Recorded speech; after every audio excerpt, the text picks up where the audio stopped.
রান্না করব এটা শশা। দেখুন শশা এরকম মনে হয় খুব কম লোকে খায়, পেকে গেছে আর পরে পুরো গাটা একদম মানে শশা বলে চিনবে না, যারা পাকা শশা চেনেন তারাই চিনতে পারবেন। এই পাড় পোড়া পাকা শশা আমাদের এখানে বিক্রি হয়, আমরা কিন্তু খুব খাই। এটা খুব ঠান্ডা শরীরের পক্ষে, এটা রান্না করে খাওয়া হয়।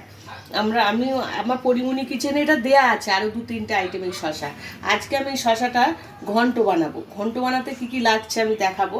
আর আগে আমি শশাটা ছাড়িয়ে কেটে নেব, কেটে নিয়ে আমি শশাটা গ্রেট করে নেব। গ্রেট করে এই শশাটা আজকে আমি চিংড়ি মাছ দিয়ে আর বড়ি দিয়ে ঘন্ট বানাবো। খেতে খুব ভালো লাগে এই শশাটা। আমি ছাড়িয়ে কেটে নিচ্ছি, দেখাবো আমি। দেখুন শশাটা আমি ছাড়িয়ে নিয়েছি, ভালো করে ছাড়িয়ে কেটে নিয়েছি। এখন আমি এই শশাটার ভিতরে যে দানাগুলো আছে এই দানাগুলো কিন্তু আমি সব ফেলে দেব।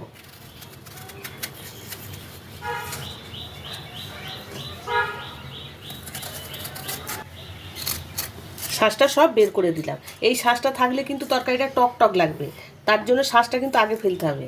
কিন্তু এই যে দানাগুলো, এই দানাগুলো দিয়েই কিন্তু গাছ হবে।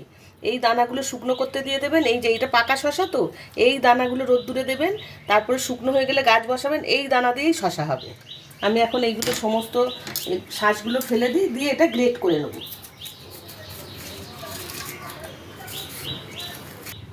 দেখুন একদম পরিষ্কার করে নিয়েছি, নিয়ে আমি এটা ধুয়ে নিয়েছি। এটাকে আমি এখন গ্রেট করে নেব। প্রত্যেকটা শাঁস টাঁসগুলো একদম পুরো বের করে নিয়ে পরিষ্কার করে ধুয়ে নিয়েছি। ব্যাস এখন আমি এটা গ্রেট করে নেবো। এইটা দিয়ে ভালো করে গ্রেট করে নেবো, নিয়ে এটা আমি ঘন্ট বানাবো।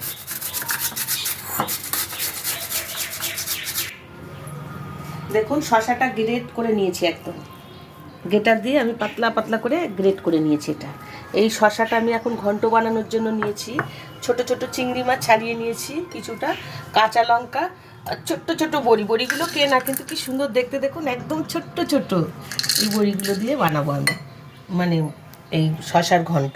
তার জন্য নেব ওই কাঁচা লঙ্কা, নুন হলুদ, একটু মিষ্টি লাগবে, জিরে ধনে গুঁড়ো লাগবে, লঙ্কা গুঁড়ো তো লাগবে না। শুকনো লঙ্কা, তেজপাতা আর কালো জিরে আমি ফোড়নে দেবো। এখন গ্যাসটা জ্বালিয়ে নিই।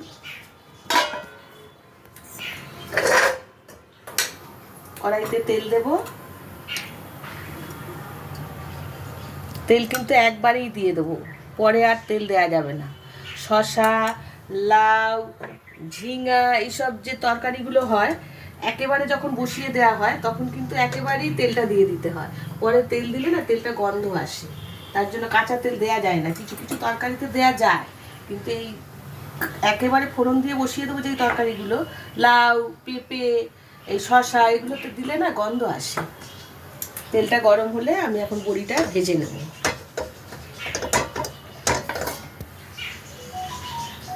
তেলটা গরম হয়ে গেছে, এখন এর মধ্যে আমি দেবো কালো জিরে দেবো, শুকনো লঙ্কা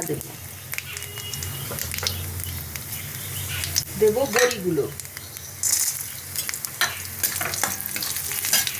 দেবো, কয়েকটা কাঁচা লঙ্কা, 2-3টে, বেশি দেবো না। এখন এই চিংড়ি মাছটা একটু হলুদ আর একটু নুন মাখিয়ে দিয়ে দেবো আমি।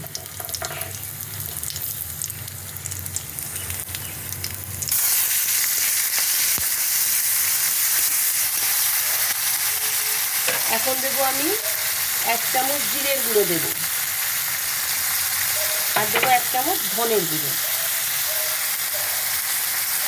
নুন আমি দিয়েছি, যদি লাগে প্রয়োজন মতন আবার পরে দেবো। মশলাটা একটু কষিয়ে নেব, সামান্য একটু চিনি দেবো আমি।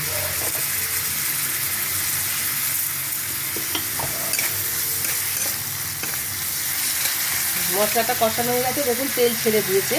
এখন আমি এই শশাটা দিয়ে দেবো। শশাটা গ্রেট করেছি, প্রচুর জল বেরিয়েছে, এই জলটা কিন্তু আমি দিয়ে দেবো। এখন একটু চিপে দিচ্ছি, একটু নাড়াচাড়া করে এই জলটা কিন্তু আমি এই শশাটার মধ্যেই দিয়ে দেবো।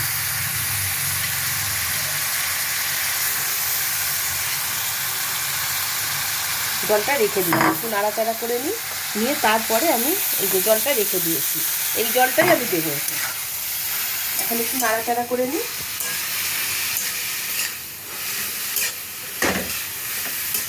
সমস্ত মশলার সাথে আমার শশাটা মিশানো হয়ে গেছে। এখন আমি সামান্য জল দেবো, এতটা জল লাগবে না, আমি যতটুকু লাগবে দিয়ে 2-3 মিনিট ঢেকে দেবো।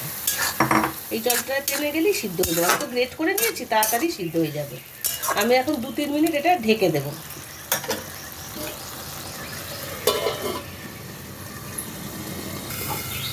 2-3 মিনিট হয়ে গেছে, আমি ঢাকাটা খুলে দেখি। তাই হয়ে গেছে, সিদ্ধ হয়ে গেলে এটা আমি নামিয়ে ফেলবো। এটা তো ঘন্ট, খুব একটা একদম শুকনো হয়ে যাবে না। হ্যাঁ, একটু লেগে লেগে গেছে, এরকম লাগাই হবে। আমি দেখি এটা সিদ্ধ হয়েছে কিনা। তারপর সিদ্ধ হয়ে গেছে, একটু ভাব লাগলেই সিদ্ধ হয়ে যাবে। আমি তো গ্রেট করে নিয়েছি। এখন এটার মধ্যে আমি দেবো 1 চামচ ঘি দেবো, ছোটো চামচের 1 চামচ ঘি দেবো।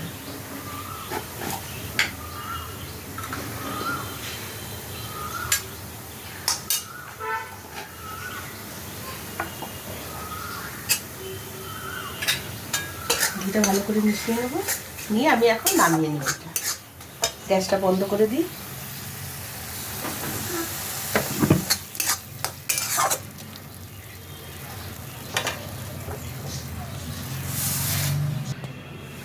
রেডি হয়ে গেছে পাকা শশার ঘন্ট।